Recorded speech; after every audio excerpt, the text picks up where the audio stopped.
My wife is coming here for the very first time ever on August the 27th. So she's coming. So you all have to represent where the Stout family's from and come out here and show her some great love. Don't bring her cannolis, though, please. But y'all gotta, and then so Monday we'll be in Maryland again. Tuesday, Pennsylvania. Wednesday here. So I told my wife she saw the pictures of all the standing room only crowds, and she texted me. Last night, she said, well, when am I going to get to go? I said, when do you want to go? She goes, well, let's go in a couple weeks. So anyway, so we'll be back in 2 weeks. You can bring your friends, let them know what's going on. So that's August the, 25th, 26th? Yeah, August 25th, Monday, we'll be in Maryland. 26th, King of Prussia. And then Wednesday the 27th here, and I'll be at all three. Yep. So we'll be doing it. So whoever you know, get them there. And of course, Ty Toth will be in New York tomorrow. So if you know anybody in New York, be sure to feed people there. So bottom line, here's the deal. We're a nationwide company. We launched about just under 100 days ago. So I'll give you the background of how the company came about. As Jim told you, I've been very fortunate in traditional business, and then in direct sales, I've been involved in 2 companies in my career. One was a health and wellness company. When I was 22 years old, I got introduced to network marketing through one of my best friends. It took me a year to go to his little meeting. Because to me, network marketing had a negative stigma. It really wasn't something I wanted to do. And so I just sort of blew them off. And I think a lot of us can probably relate to that. When you think back to like 2001, 2002, 2003, the industry didn't have the credibility it has today. And today, people all know network marketing works. I mean, it's being taught in 200 college campuses. The Wall Street Journal has an excerpt every day or every week about network marketing. So today's totally different, right? It works. It works if you work, right? It's that simple. But in 2002, when I was first pitched on the concept of network marketing, it was sort of a negative deal, right? I remember one sweet lady, when I first got involved, she goes, I can't believe you're doing that. I said, I can't believe I'm doing what? She goes, you have this credibility, you're a minister, you're going to go to jail. And I can't believe I'm not going to jail. He goes, oh, well, you're going to lose all your credibility. I'm so ashamed. I can't believe you're doing this. I said, Mom, I'm not going to jail. I'm just joking. I'm not joking. That's exactly what happened. And, but anyway, I ignored her. And it's interesting. If you've ever noticed, the people that tend to be the most boisterous are the ones that are all broke. You ever noticed that? When it comes to network marketing, you're talking about, right? All the ones that poo-poo it and say it's terrible, they're all the ones that are broke and miserable. I mean, it's just interesting how that works. There's exceptions to that. But when you sit down with really, really successful people, they'll all tell you, yeah, it's a great industry. It works if you work. They'll tell you that. Donald Trump, he's a different guy, different cat, but he's successful. And he said, if I had it all to do over again, I'd have done network marketing. And you look at, Warren Buffett investing in network marketing. All the multi-billionaires are investing in network marketing. We have a few of them invested in this company, which I'll explain here momentarily. But that's how I got introduced to this industry. Fast forward, a guy who's one of my best friends in the world. Basically, there were some things that took place at that first company that led me to resign. My whole deal is this. I'm not going to promote something I don't wholeheartedly believe in. I don't care how much you're going to pay me. If something's not right, I'm going to walk away. And that's actually why I'm here today with what we have our hands on. I got involved in another company. It got to the point where it's time for me to retire, move on. And so I was just enjoying life. And I'd written a book called Stout Advice. I wrote it with my 2 boys. I have 2 little boys that are 2-year-old. And I finished having dinner with Barbara Corcoran, who's on a television show called The Shark Tank. She's actually a Jersey girl. And I met Barbara through Marco Dragone, actually, and through their family. And she was picking my brain on different thoughts about speaking and stuff like that. And all that. Long story short, I wrote this book to try to make a difference in my kids' life. I didn't want them to think that, if I were to die or something, God forbid, I didn't want them to think that I was all about money or something. I didn't want them to see this mansion and go, oh, Dad, because that's not me. I grew up raised by a single mom, grew up with nothing, and so I wanted my kids to understand how I got the IDLIFE, how I got to where I am today, and life on my own terms. So that's why I wrote the book. In fact, all of you that are involved in the company, we give it to you for free. So I'm not here trying to sell the book. You get it for free anyway, when you join. But the point is this: they endorsed my book, these sharks from the Shark Tank, right? So Damon John, Barbara Corcoran, Ryan Shea, the owner of Entrepreneur Magazine, Entrepreneur Inc., all this junk, they endorsed my book. That's the good news. The bad news is everybody pitches me their crap now, right? So wherever I go, people, oh, you're the guy from Shark Tank and Fox News and all that stuff, and so they pitch me this junk, right? And so here's one of these moments. I'm sitting there having lunch. These guys recognize me from television. They come up to me, and they go, oh my gosh, you're Logan Stout. I said, yes, I am. They said, man, we have a product offering. We don't know how to take it to market, but it's going to change the health and wellness space for forever. Can we show you what we're doing? And I'm like, all right, I'm into health and wellness.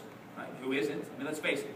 I've never asked somebody, hey, you want to look and feel better? And they go, no, I'm good. I've never had that happen, right? Everybody wants to look and feel better, but bottom line, here's the deal. You go into a drugstore, a health and wellness store, Whole Foods, you go into those places, you don't know what to buy. You're going to go buy whatever Dr. Oz recommended that particular week, right? You're going to recommend, which changes every week. You're going to go into men's health or women's health or shape or whatever, and you're going to, oh yeah, I'm going to try that, right? And then probably almost every one of us in the room tonight have bottles of pills we bought a decade ago, and we're hoping they'll morph into something one day. I don't know. I mean, if you all relate to that, I've got these pills that just sit there. I've never swallowed them. I don't even know why I still have them. But at the end of the day, that's most of our experience when it comes to supplementation. You know, well, here's what's so great about this. When they were showing me what you know today as ID Nutrition and then the IDLIFE product line, when they were showing me that, here's what blew me away. Because I'm a skeptic. I'm a Jersey guy. I think we're all skeptical, right? People in the South, they're so sweet. Up here, it's like, we don't care if we're sweet, right? We're just going to tell you the truth. And it's so funny because my wife's a Southern belle. And I'm obviously the complete opposite of a Southerner. And I'll throw a y'all out there every once in a while. But the point is, I don't fit in the South. And my wife and I first got married, it was so funny because we started doing business in the Northeast. She came up to the Northeast with me one time. And I'll never forget, as soon as the meeting was over, she goes, now I get it. Now I get it. You're just like all them. And I said, yeah, you know, it's so cool. In the South, they call me normal. Or in the South, they call me a jerk. Up here, they call me normal. But at the end of the day, here's the deal. I can be a jerk. You know, if I sniff any kind of BS, I'm going to tell you, right? And it was so funny because somebody told me one time, they said, I can't believe you were a minister. I said, why? I said, you're kind of rude. I said, no, I'm honest. There's a difference, right? And so bottom line, here's the deal. These guys are pitching me the deal. I'm trying to punch holes in it. And what blew my mind is when you fill out the online health assessment, which is free, there is no, we think this is what you need. This isn't your friend telling you you need this, which is what I've always thought was funny about product-based network marketing companies, is you have a friend that knows nothing about what you really need, and they're trying to sell you whatever they're trying to sell you. And so that was the issue I had with that. With this, you're just driving somebody to a free online health assessment that's HIPAA compliant, and after you do the deal, it's going to tell you exactly what you need and why, based on third-party, peer-reviewed, independent clinical studies on humans. I mean, it's insane. So I saw this and I went, I'll try your product. So I get on the product for 30 days. The good news about that is I lost 10 pounds. The bad news is I didn't know I needed to lose 10 pounds, which is kind of discouraging. That happens as we get older, doesn't it? You know, it's like, you go, man, I think I'm getting fat. And then about a month later you go, I'm fat, right? And so, but here's the point. I lost 10 pounds, I started sleeping better, I had great product testimonies like all of you that have been on our products are happy. How many of you are already on our products? I mean, how incredible are the products making you feel? Seriously. Yeah. I mean, isn't that incredible?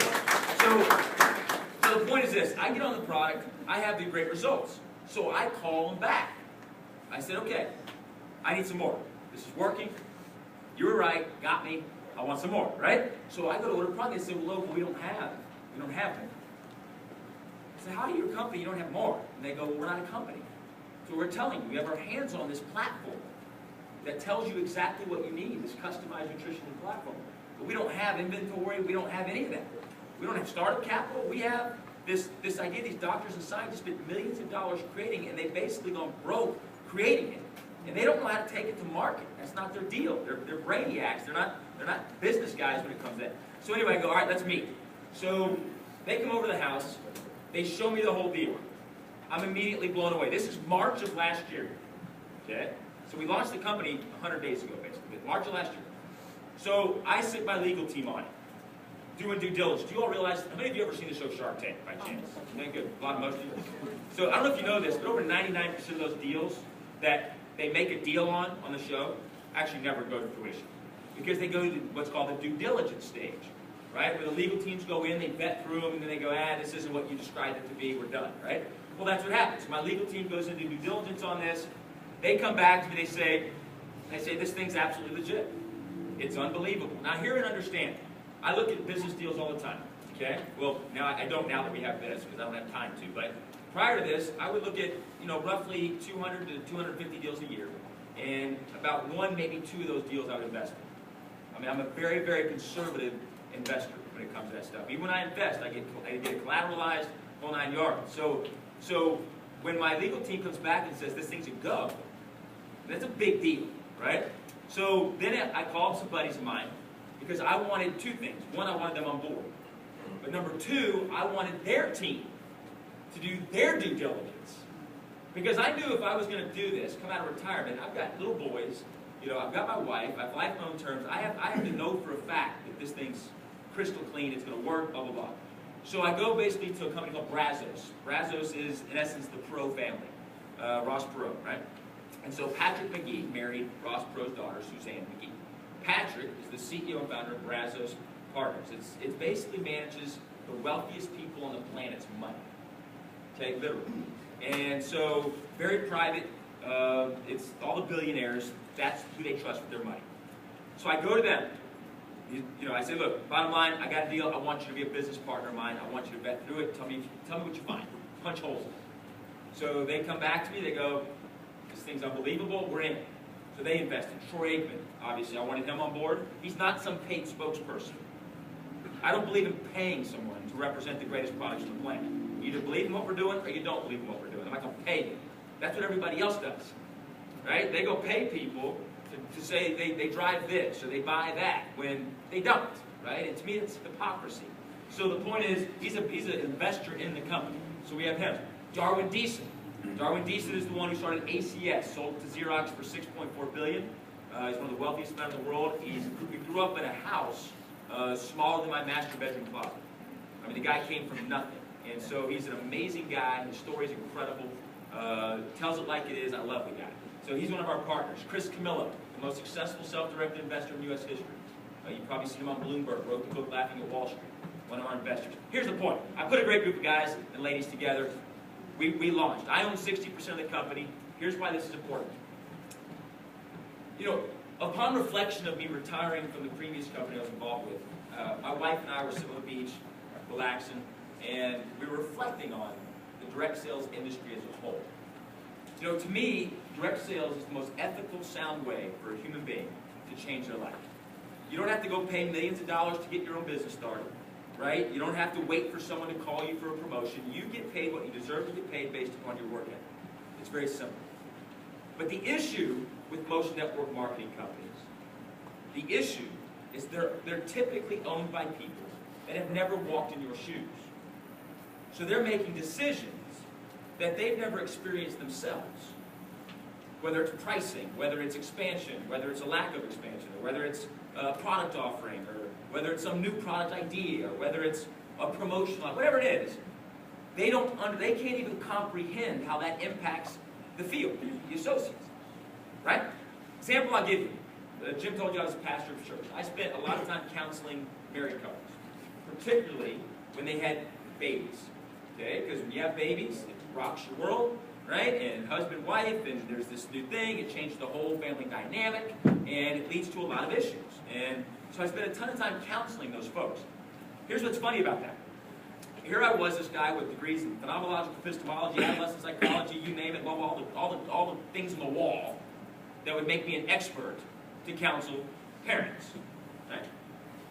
The day I walked into my home with my two babies, I realized I knew absolutely nothing about parenting. You know what I mean? And I thought back on the thousands of people I counseled about parenting, and I went, thank God I didn't charge for that, or else I would be giving them all their money back. You know what I mean? And so here's why I say that. The only way you can truly make the best decisions for people in any given environment is if you've been where they want to be. And so when I was raising money, I'll never forget the, Brazos and them and Darwin Deason. Logan, we don't invest in anything we don't control. We're not controlling it, we're out. So when you're out, right? You should have seen my partner at the time. He goes, afterwards, he goes, you just looked a billionaire in the eye and told him you're out. But that's the truth, because here's the deal. I knew that this is where God wanted me. There was no question in my life this is what He'd been preparing me for. And I wasn't going to allow somebody to make decisions on behalf of people that were just like me, no better than me, no worse than me, that had no idea what we go through. And so that was the number one priority for me, is I'm going to keep control of this company. That way every decision that's made is made in the best interest of the people that are making the company the company. Because if you don't have associates, you don't have a company. People think you can build a great company based on the best product and the best comp plan. No, that stuff's critical. But it's the people that make the product and the comp plan worth anything. And a lot of times, private equity firms, VC firms, these firms that own network marketing companies, they don't care. All they care about is how much money you're making. That's it. So let me tell you the background of this company. This company is built to build a legacy company. What that means is, we started this company so that when I pass away, the company's rocking and rolling when I'm gone. So I can watch it from heaven and smile at the lives we're changing, mentally, spiritually, physically, financially, and emotionally. And that's the bottom line. At the end of the day, that's why this company was founded. And I'm passionate about health and wellness. There's a lot of people that aren't passionate about it, they respect it. And what I know for a fact is this: the price you pay for being educated about your health is nothing compared to the price you pay once something goes wrong. So why don't we just help prevent that to the best of our ability? What I love about what we're doing here is there's no gimmicks. We're at the future of health and wellness, and you're at the very beginning of it. 5 years from right now, people will look back and they'll say, can you believe we would buy a random bottle of stuff and consume it, having no clue what was in that? I want you to understand, the FDA does not regulate nutritional supplements. So whatever your bottle of pills you're taking, you don't know what's in there. You have no clue. I'll give you an example. As Paul Sullivan said, and I don't know if you know this, but his whole passion, that was the doctor you saw in the video, his whole passion behind creating ID Nutrition, because his daughter was diagnosed with leukemia, and they told him there's no hope. Now, for those of you that are parents, you know that's not an acceptable answer, right? You don't say there's no hope, right? And so he used his compound pharmacy background, nutritionist background, all that, to basically do whatever he could to try to help the situation. Now, we can't say our product cures cancer, okay? You can't say that. It's illegal to make medical claims.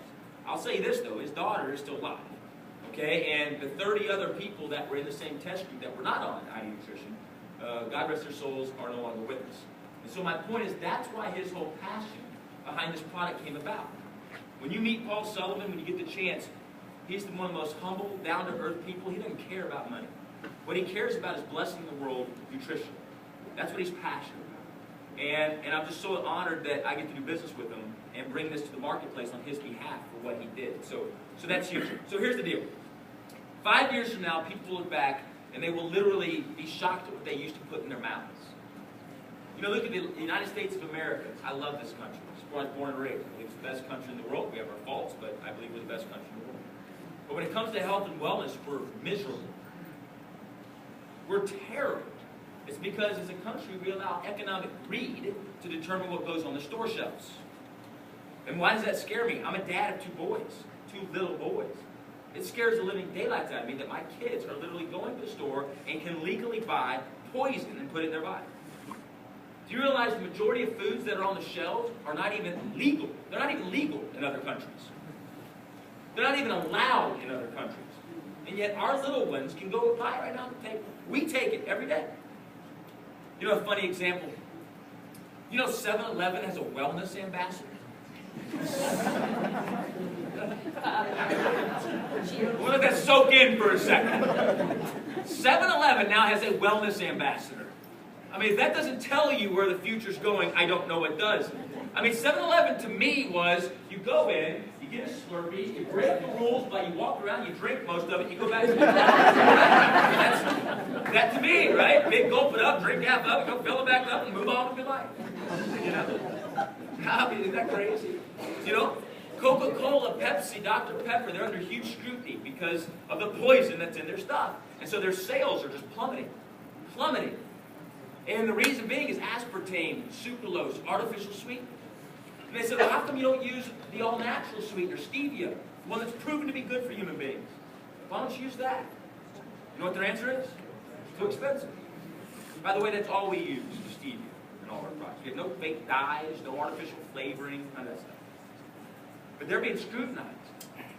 So I was asked by the Success magazine, they said, Logan, how is it you seem to be at the right place at the right time all the time? how is it that every business that you've invested in, all the things you've done, it's like you knew something was going to happen, would happen?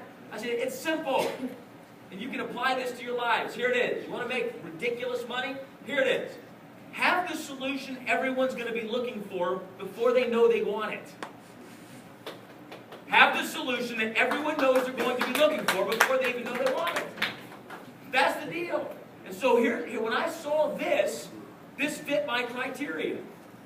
This fit it. Are we making the world a better place? Check. Is everybody going to want this? Check. Can we make a bunch of money off this? Check. And so that's why we chose to do it. Every human being's going to want this. Last night, I go to Capitol Grill. I'm looking on the menu. Scrolling down the list. I'm from Texas. I like fillets. Right? Filet mignon. I look at it. We have 3 food groups in Texas, by the way. Steak, Tex-Mex. And yeah, pretty much. Beer. No, barbecue. Those are our 3 food groups. That's it. Somebody took me to 7. What's this place called over the strip? 709. 7. I said, you want sushi? I said, what's that? It's always raw fish. I go, no. Don't eat that. As the person next to me, I swear it was moving on the plate. I thought it was a game, not food. But anyway, the point is this. Here's the bottom line. On the menu at Capitol Grill, it said gluten-free. I went, so the lady comes over to me. She said, Mr. Stout, are you ready to order? I said, yeah, real quick. What does gluten-free mean as it pertains to a filet mignon? Now, I know the answer to this. I wouldn't, but I was curious to see if she knew. And she goes, oh, that's a great choice. Yeah, we're very, very honored here at Capitol Grill to serve gluten-free filet mignon. I said, good. That's not what I asked. I asked, what does that mean? She goes, well, Mr. Stout, I'm not sure what that means. And I said, don't worry. Most people don't, but in 12 months, everyone will. You know, soy protein is horrible for you. Horrible. Guys, it'll give you man boobs. Have I gotten your attention?